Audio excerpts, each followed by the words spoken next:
все равно я тебя ношу. Но не на этом жизнь благодарю за то, что я вас всех люблю.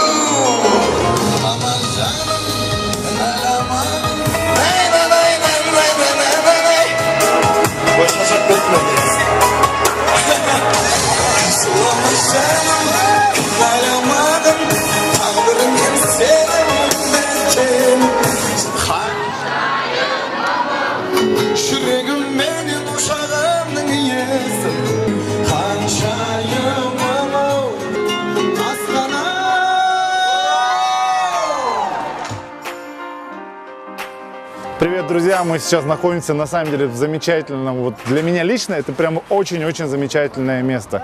Здесь будет первый большой продюсерский центр, полного цикла. В общем, вы увидите, на самом деле это будет очень вкусный проект. Вот здесь уже был у нас гараж, вот здесь был вот двухэтажный дом. Сейчас вот видите, дом уже убрали.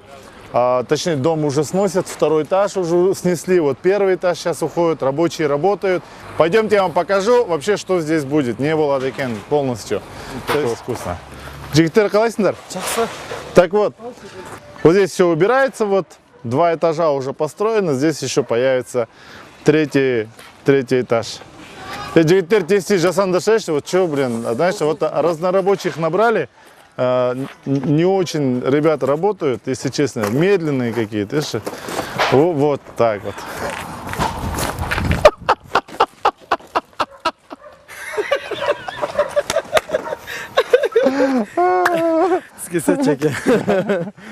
Қадылбек жаңа өзі келіп көмектесем деді, негізі сол пришли и видите, начали делать. А это мой брат, рабочая сила, да. Бір қолға таппай қалдық.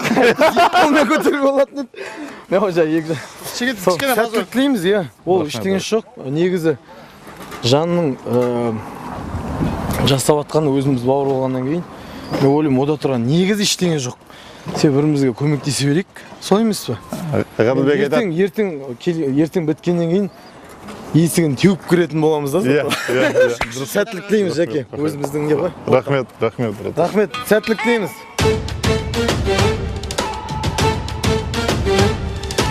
Ұмтылып жаныңа барсам, неге сен сонша көзіңді алып тартынғандайсың? Енді Қадылбек күрек ұстау білсе, микрофонды точно нормально ұстайды. Рахмет, брат, көмегіңізді. Келіп тұрыңызшы. Сіздер келіп едіңіздер. Күш алып лақтырып атымыз. Жоқ, ака шарты сеп күштер көп екен. Бір камаздап жаққа ит тастады. Неге өйтіп атқанымыз өзіміз түсініп атқан жоқпыз. Үш күректі алып та. А сейчас будет пранк. На самом деле, что мы будем сейчас делать? Сейчас мы с Қадылбеком выберем пару свадеб у нас в Астане, где-нибудь, где нету артистов. В общем, мы сейчас поедем искать ресторан и будем снимать эмоции людей, как люди будут реагировать. Простые свадьбы, простые тои, хотя надо еще найти. Но сегодня воскресенье, я думаю, мы точно найдем.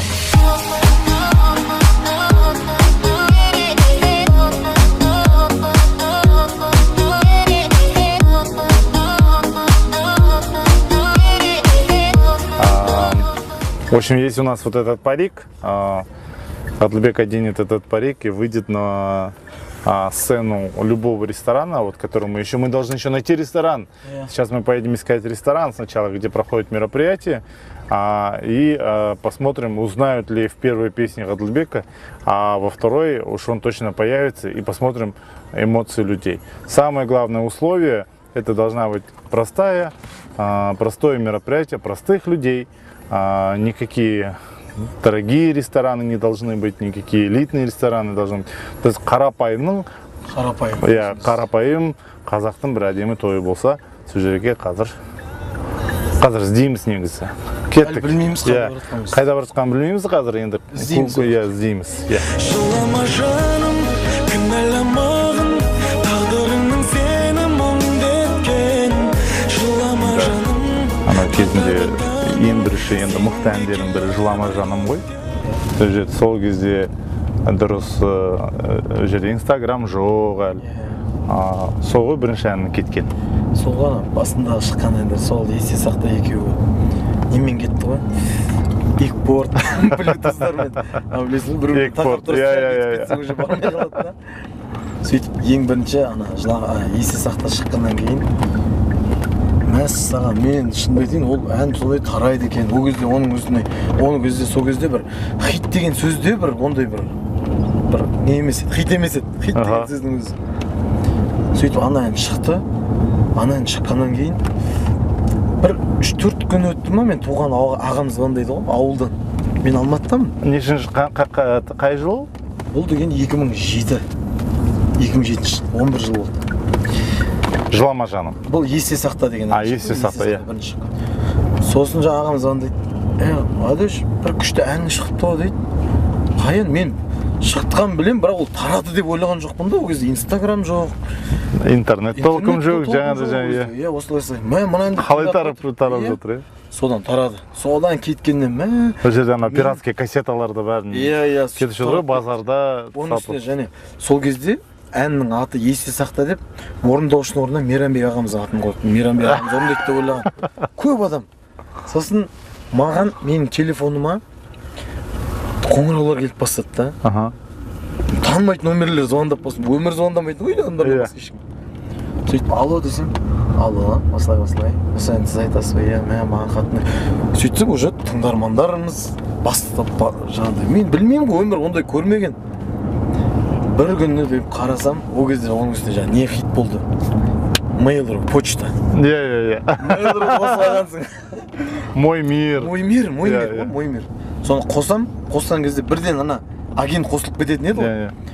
Күніне қаншама адам қосылатын да. Сосын жаңағы есте сақта ән шығарып қойғам. Сол астында комментарийлер оқып қызық қой маған, күнде не жазды деп. Бір күн бүйтіп қоссам, адам көп қосылған ғой деймін. Сосын бірге жаңағы агент қосылып кетеді, ондай дауыс барады, тың деген. Бір кезде тың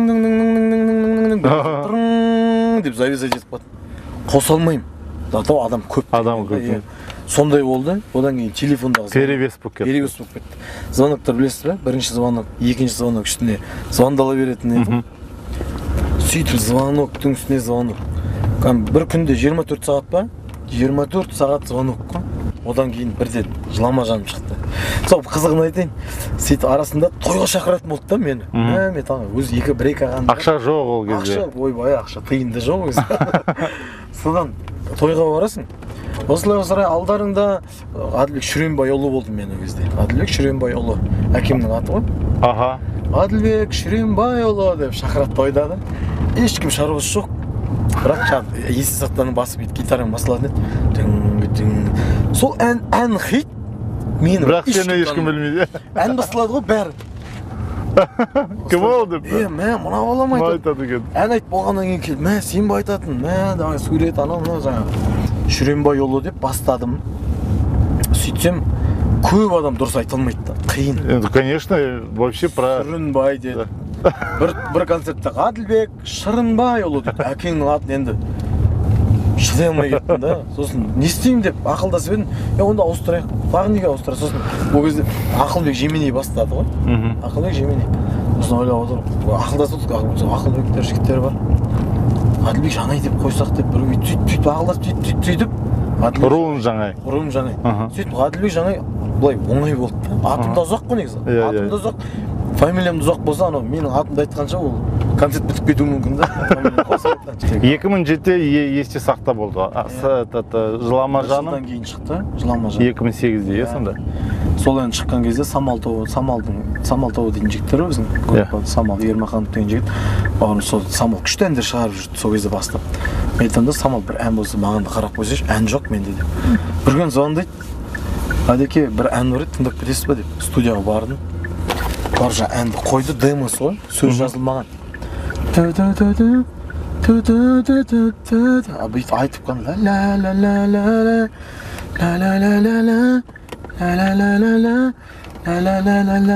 сондай болды басында негізі.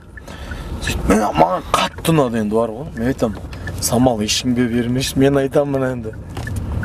сөйтіп бірақ Сатып алдың ба? қайырмасын жоқ, қайырмасын өзгертті, қайырмасын негізі жылама жаным ой на оны бірақ басында былай болған на мен сосын бірден ұқсайды сөйтсем танец подождем только мы вдвоем сол жер ұқсап қалды сосын давай біз былай жасайық тараратайда десек бола ма деп едім болады деді сөйтіп өзгерттім сол жерден қалған бәрі маған қатты сөйтіп Ринатқа звондаймын Ринат ойбай осылай Ринат айтады бір тойым болайын деп отыр қай Ринат? Заитов сен келсейші семейге болды как раз тойына бар сөзін жазу күндіз бильярд ойнап жүріп сөзін жазып берді жылама жаным кінәламағын қайтып келе жатыр мен есімде жоқ мен қай әнімді мен сонша ұзақ тыңдаған өз әнді өзім ұялып кететін қандай сияқты да бір өзің жақсы көретін мысалы не ол прямо романтический ән бұл иә сөйтіп келдім оның дауыс жазғанда да қызық бар келеміз де негізі дауысты өзінің дауыс жазатын кабинасы бар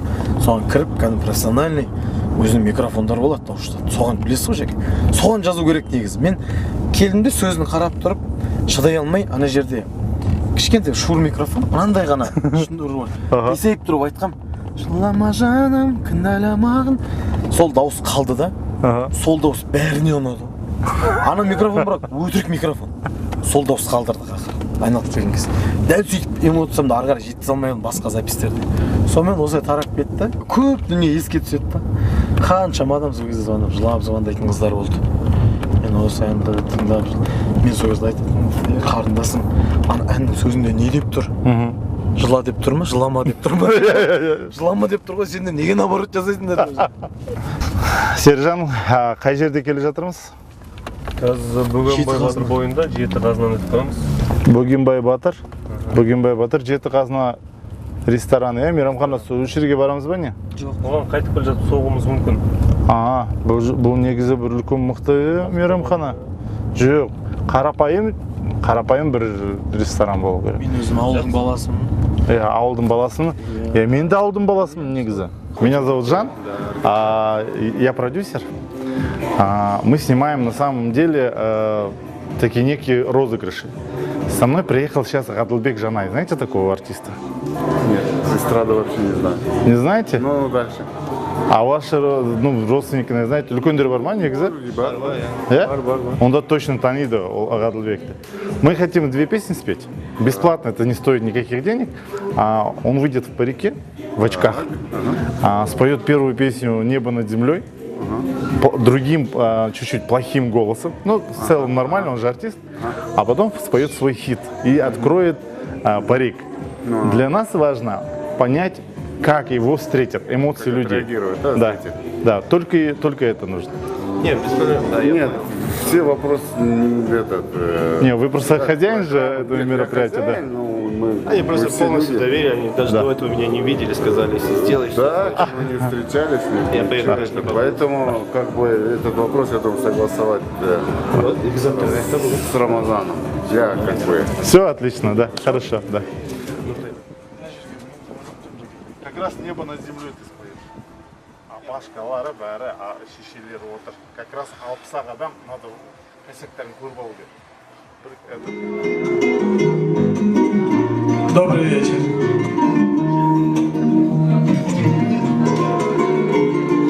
Небо над землей, опять с тобой рассвет. Посмотри вокруг тебя. О состояние, час, когда спешу я на свидание встретиться с тобой.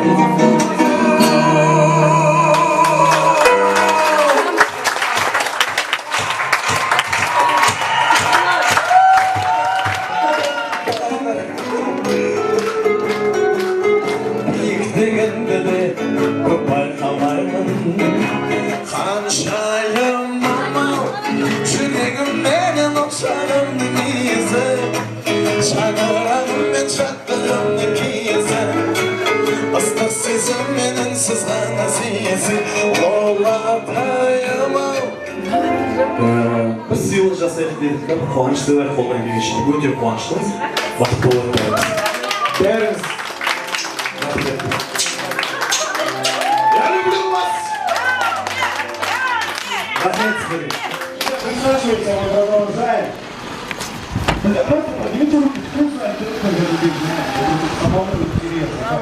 Қыпшақ деген мейрамхана кіріп шықтым, сөйлесіп қойдым. Маған айтады, рас Ғадылбек келеді ма деп. Я говорю, рас, қазір көрсетемін дедім. Или давай сделаем небо над землей, только вот короткий вариант, ладно? Бір куплет, бір припев, все, и сонымен сөндіре сал, ладно?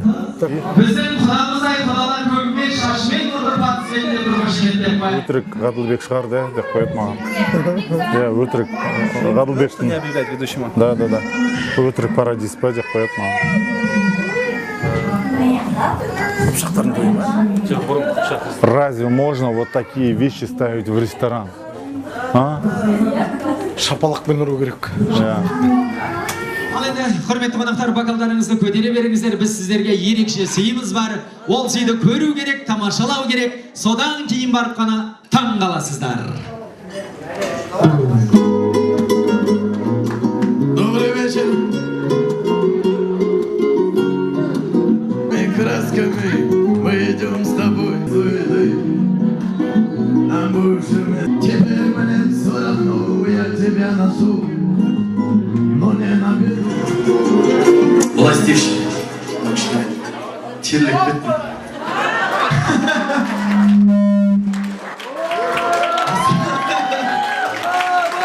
Жастарға қошемет жасап қоюға болады. Ал, әсия кішкене күні бұнды сағында бір күші болады. Бір домал шапалақты жастарға бағаны жетпей жатса мегер кей кезде қаншайым жүрегімменен ошағымның иесі, шаңырағыммен шаттығымның киесі, ыстық сезіммен үнсіз ғана сүйеді бағымды менің жалғыз өзіңе сенем. Бақалым менен әсия, бәріміз бірге бақытты болыңыздар деп. Бақытты болыңдар.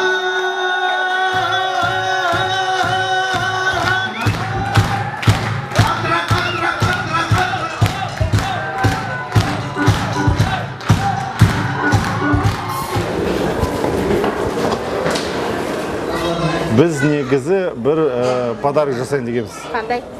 Ғадылбек Жанайды алып келдік. Ғадылбек Жанайды алып келдік. Нет. Әнші. Ну, у нас и так раньше сидит. Пускай он поет Шахаризад. А? Шахаризад пусть поет. Жоқ, тегін ол. Ақша сұрап отқан жоқпыз біз. Әрине, ол Ғадылбек ақша сұрап жүр дейсіз ба? Вот здесь постой пока. Сен Шахаризад деген білесің ба? Түсінесің ба? Қазақстан дауысының победителі. Сол ведущий келіп жүр.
Түсінбей отырмын, не? Қалай мынау? Еще парик шешіп тастадым да бірден. Дәл осы күйде қалды, короче, Маған өздері айтады, тегін ба? Рас тегін ба? Я говорю, я тегін. Онда Ғадылбектің өзі емес қой, я? Соған ұқсайтын біреу ғой деп. Я говорю, жоқ, Ғадылбектің өзі. Неге деп қояды онда?